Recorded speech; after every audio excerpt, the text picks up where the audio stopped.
Okay, sorry, so we just got interrupted there by his granny's actually going in and asking how to treat him because he's on his way to a hypo, quite apt. So we're wigging exactly what she's doing. She's checking how much active insulin he has, and that shows up on the pump, and that decides how many jelly babies he needs to bring his blood sugar up within range. A granny is a godsend, and without her we'd be completely lost because she's the only person who really knows what to do. She's the only person who can look after him. So just a little bit more about the sleep thing, because you've got some choices here, right? So the HbA1c, this is what the 3-month test gives you an average of what his blood sugars are over 3 months. So as I said, he was up in the 12s. I think he was a bit higher than that actually. Was that the highest? Yeah, but their first number does involve diagnosis, and on diagnosis his blood sugar was, like 40 something. Yeah. Well, it takes that into consideration for the 3-month average. Okay, but it was high, and it was over 10s for a long time. And what was it last time we went in? 6.9. Every time I hear that, I want to burst into tears.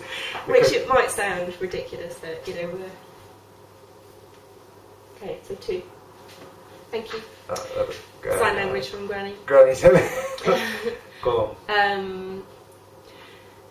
So a non-diabetic, like us two, if we did a HbA1c, a 3-month blood sugar, our average would be between 4 and 7, or 4 and 6.9. And so George having a HbA1c of 6.9 means that he's a non-diabetic statistic, which is amazing. So it's a pat on the back all around. Okay. It feels incredible. So the thing about the HbA1c is we've got this sensor which is extraordinary. On top of the pump, we're extremely lucky. There's thousands of kids with type 1 who don't have that same level of care or equipment. We're really lucky sort of to do where you live a little bit and how young he is. But how much you beg. Yeah. The thing about this sensor is, Tracy mentioned this alarm. It gives you an alarm when it thinks that he's headed towards going low or he's going towards high.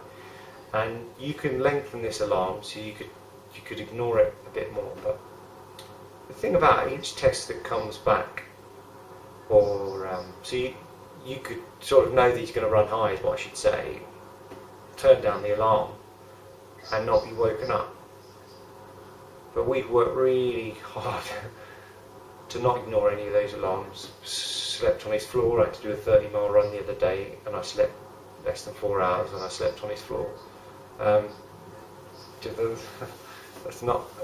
It's definitely not just me who does that. We are 50-50 in everything that we try and do. In fact, he's in Tracy's care more during the day because of work. I think the nights we've been pretty good about. We've got to be a team. That lack of sleep. Well,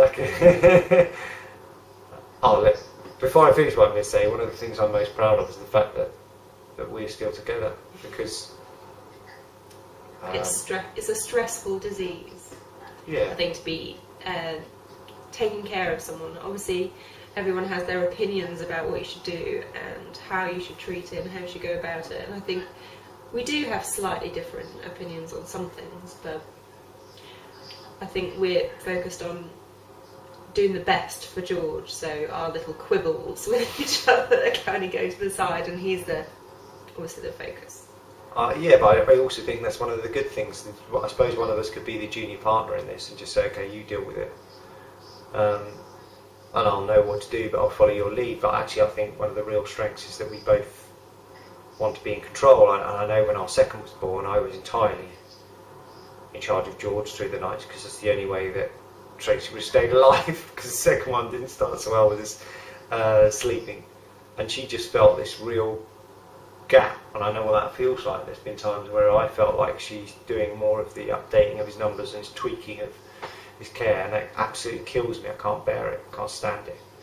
You just don't want to be out of touch with, especially with George's care, how he's doing, but also don't want to be out of touch with Ava. You don't want to be missing out on anything. No, that's a bit of a killer, that.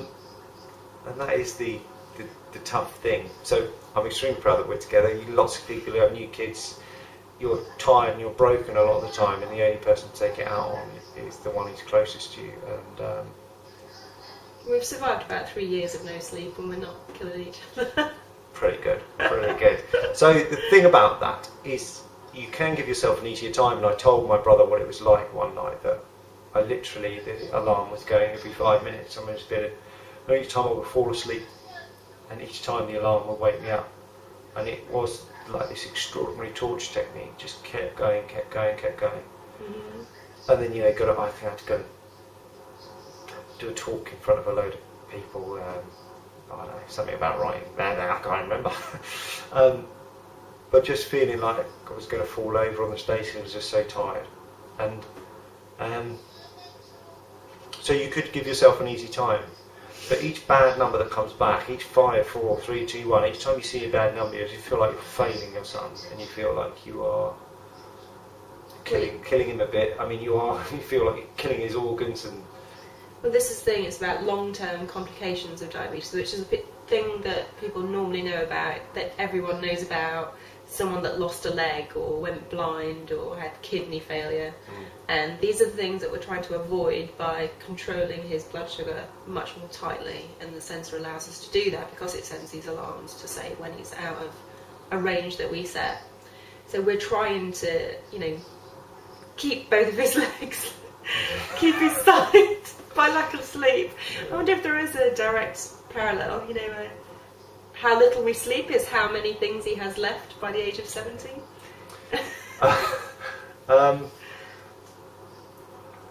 So, there's loads more to say about George, and you can bang on about how tough it is. But also I think that George will one day watch this, and I've said this when I was talking to Elle, but I'll definitely say it to you. It's really important to say that he is not a burden in any way, and that he is a person, he for what he is, and that how he deals with his diabetes, I don't know, you get those people, it does me off a little bit, where they say, oh, do you think he is like he is because of this disease? No, well, it's not. It's just this extraordinary kid who also has an incredible amount of courage. He doesn't have courage because he's got a disease. That drives me crazy. He is my total hero. I look up to him more than I could begin to articulate. Ever since he's come along, my life's been transformed and enhanced, and it is every day because of him. Just looking at him, being around him, his kindness, sense of joy, generosity. Does this thing absolutely beautiful with his sister. She pokes him in the eye, she smacks him in the face, and he tells her he loves her, and he's never ever hit her, he's never ever lashed out at her. He has such patience. Extraordinary. And he'll walk into a room and he'll see, or he'll know that he's nervous. I don't even think she is nervous, but she'll be standing close to him and he'll start to rub her hair and he'll say it's all right. I've come into the room and caught him kissing her and telling her he loves her. It's all right, Ava. And he's like that all the time. Are you happy, Mummy? Are you happy, Daddy? Because he really cares about that. It just gives so much. I'm going to keep gushing, but tell people a bit about George. I suppose that's the thing, really. You hopefully get a little bit of a sense of him in these videos, but. Well, you said quite a lot. Yeah.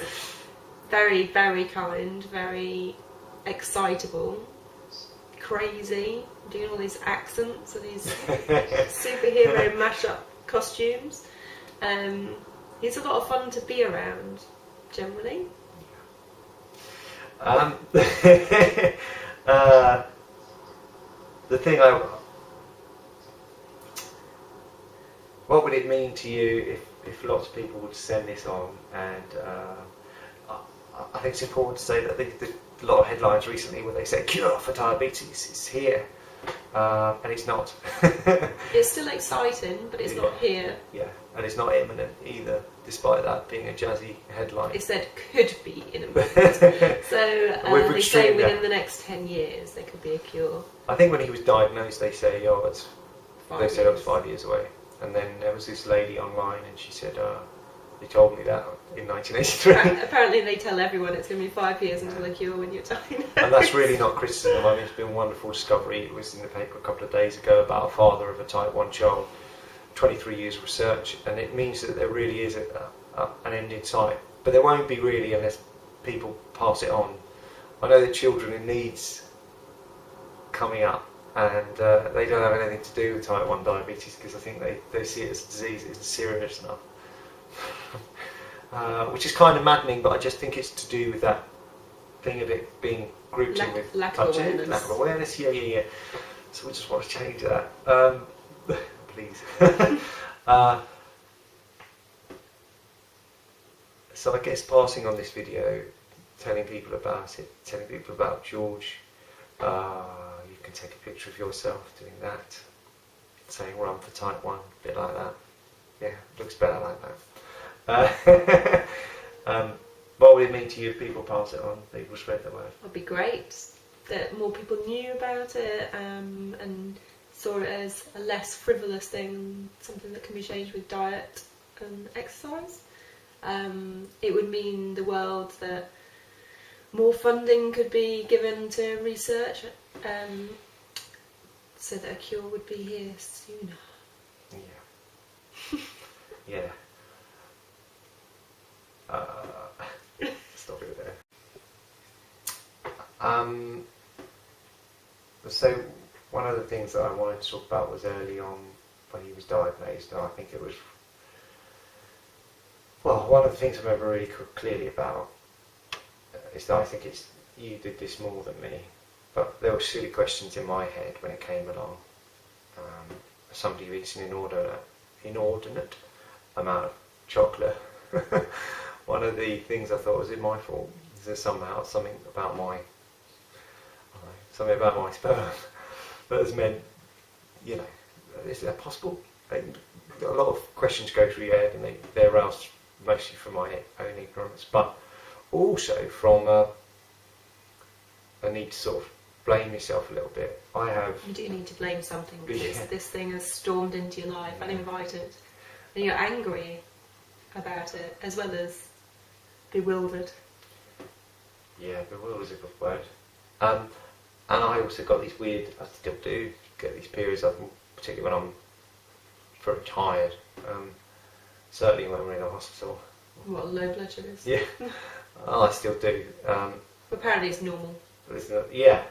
But you question and you sort of try to blame it on yourself. And I know when you were in hospital, you were asking all of the questions like, was this something I did in pregnancy? Did I give it on one of the wonderful things? I mean, Tracy was extremely healthy through pregnancy, could be much more healthy. And he'd only ever been fed breast milk from somebody who was still eating incredibly healthy, wasn't doing anything, did not eat inordinate amounts of chocolate. But these are the questions you ask, and they were wonderful in hospital, putting our mind to rest. But I think it was harder for you, and I said this to Elle, that I think other mums can be really tough on the things that they say. It was hard for you even being around the other NCT mums, wasn't it, with their healthy children and... torture. We'll talk a little bit like that, because I think people...